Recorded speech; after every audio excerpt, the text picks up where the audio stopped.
ہمارے پاس جب لوگ آتے ہیں اور وہ داخل طریقت ہوتے ہیں تو ہم جو بنیادی چیزیں ان کو بتاتے ہیں تو ان میں سے ایک چیز یہ لازمی بتاتے ہیں کہ رزق پاک نہیں ہوگا تو باطن روشن نہیں ہوگا. یہ بنیادی بات ہے. اگر رزق پاک نہیں ہے تو میرے حضور نے ارشاد فرمایا کہ ایک بندہ سفر کر کے کعبۃ اللہ کے صحن میں پہنچتا ہے اور کعبے کے پردوں کو تھام رہا ہے, وہ یمد یدیہ, اور لمبے لمبے ہاتھ کر کے کہتا ہے اے اللہ, لیکن اس کا کھانا حرام ہے, اس کا پینا حرام ہے, اس کا لباس حرام ہے, وہ غذا بالحرام, اس کو غذا حرام سے دی گئی ہے. میرے حضور نے فرمایا اس کی کوئی دعا قبول نہیں ہوگی.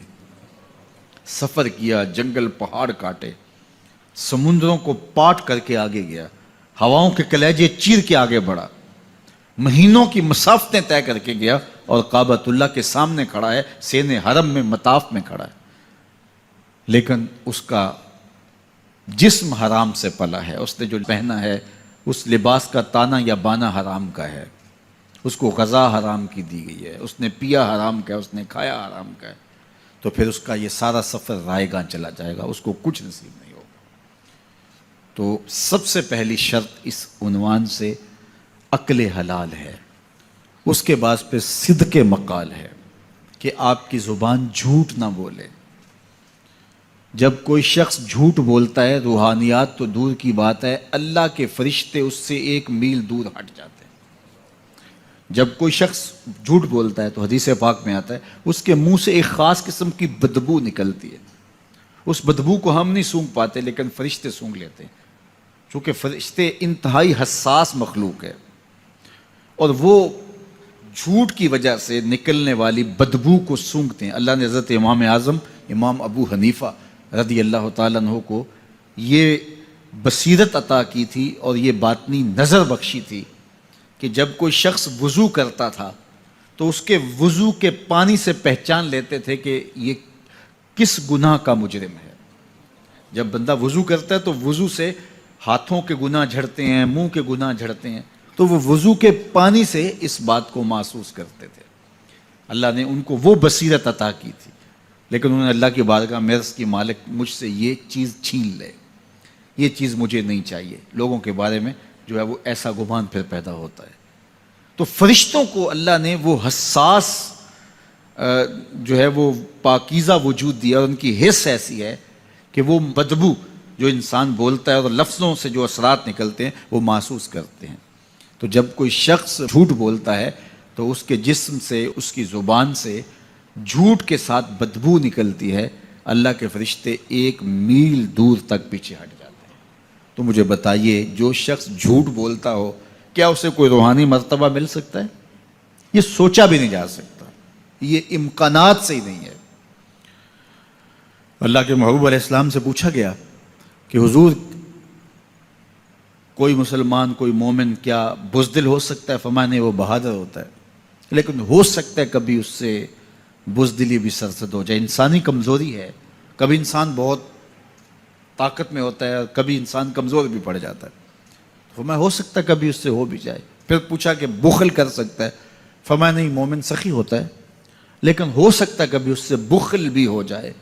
کبھی کبھی دولت اسے اچھی بھی لگنے لگ جاتی ہے, جس طرح فرمایا گیا کہ اولاد مبخلتن مجبنتن, یہ جو اولاد ہوتی ہے یہ بندے کو بخیل بھی بنا دیتی ہے اور بزدل بھی بنا دیتی ہے. جب اولاد نہیں ہوتی تو بندہ سخی بھی ہوتا ہے اور بندہ جو ہے وہ مشکل حالات میں بھی کود جاتا ہے, لیکن جب اولاد ہوتی ہے تو پھر مشکل حالات میں کودنے سے پہلے سوچتا ہے میرے بچے ہیں یتیم ہو جائیں گے. اس کو یہ خیال آتا ہے, پہلے ایسے مال لٹاتا ہے لیکن اولاد ہو جائے تو پھر وہ اولاد کا سوچتا ہے کہ ان کے لیے کچھ میں جمع کر لوں. تو اولاد فرمایا میرے حضور نے کہ مبخلہ و مجبنہ, یہ بخیل بھی کر دیتی ہے اور یہ کمزور اور بزدل بھی بنا دیتی ہے. تو مومن ہوتا بہادر ہے لیکن ہو سکتا ہے کبھی اس سے بزدلی بھی ہو جائے. مومن سخی ہوتا ہے لیکن کبھی ہو سکتا ہے اس سے بخل بھی ہو جائے. لیکن تیسرا سوال حضور سے پوچھا گیا کہ مومن جھوٹا ہو سکتا ہے؟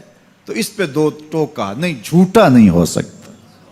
یہ نہیں ہو سکتا کہ مومن ہو اور جھوٹا ہو, وہ سچ بولنے والا ہوگا.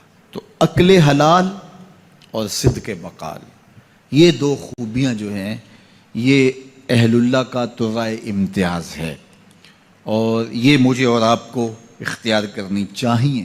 حضرت خلیل اللہ جب وادی غیر ذی زرع میں سیدہ ہاجرہ اور ان کے معصوم نونہال کو چھوڑ کر کے جانے لگے۔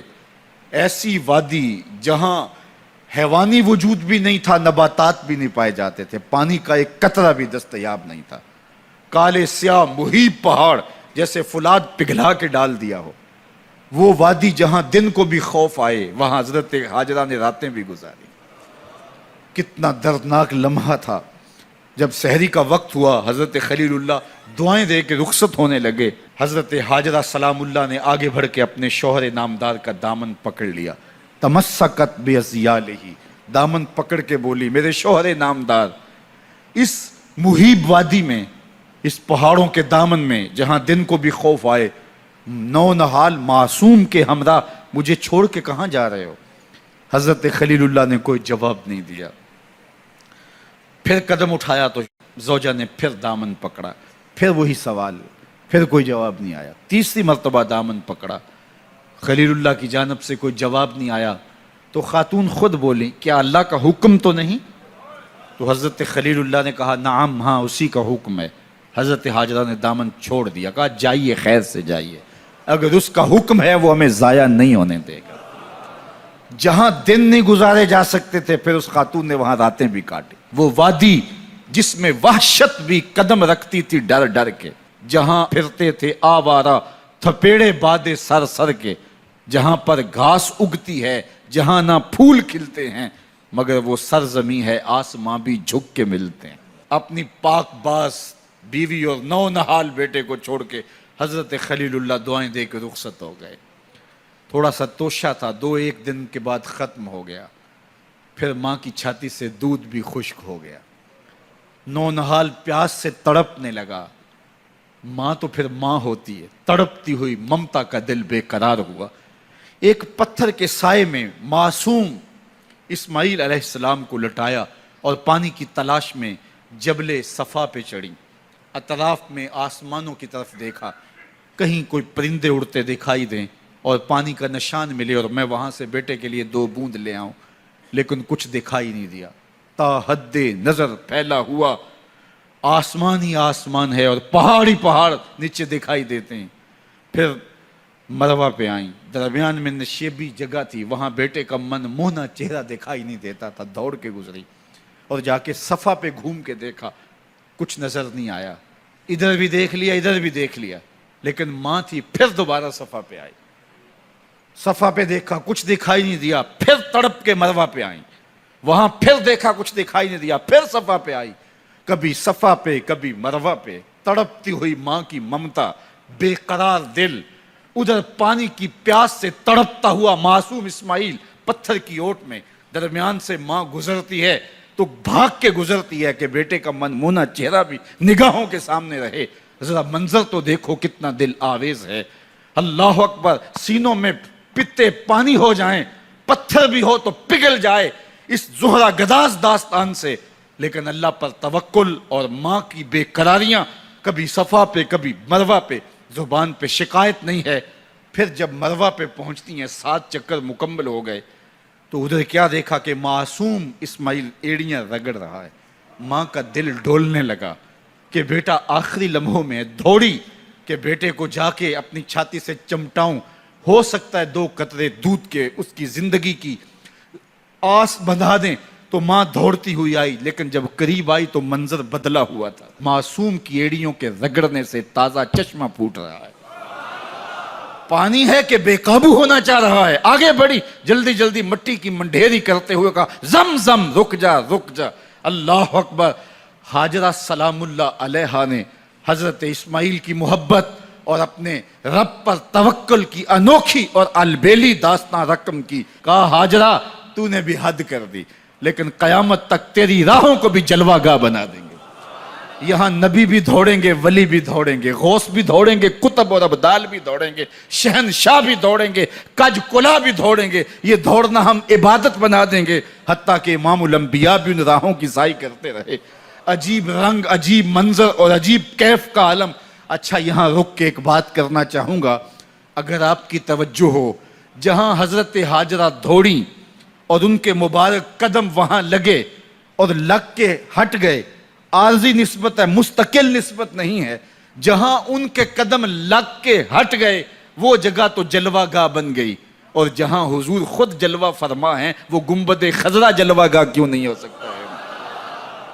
اب یہ پانی جہاں حضرت اسماعیل کے قدم لگے، یہ پانی دنیا کا عظیم ترین پانی ہے، اور پھر اس کا پروٹوکول یہ ہے اس کو کھڑے ہو کے پیا جاتا ہے۔ یار یہاں بھی روک کے ایک بات کہہ دوں، حضرت اسماعیل کے قدموں کو چھونے والے پانی کا پروٹوکول ہے کہ اس کے لیے کھڑے ہو جائیں، اور حضرت اسماعیل مسجد اقصیٰ میں جس کے پیچھے کھڑے ہو کے نماز پڑھتے ہیں اس امام کے لیے کھڑے ہو کے مصطفیٰ جان رحمت پہ لاکھوں سلام پڑھ لیں تو اس میں شرک کہاں سے آ جائے گا؟ تو یہ تکریم ہے، یہ عزت ہے اس پانی کی کہ اس نے حضرت ذبیح اللہ کے قدم چھوئے ہیں۔ تو یہ سارا حج اللہ اکبر ہمیں ہمارے ماضی سے جوڑتا ہے۔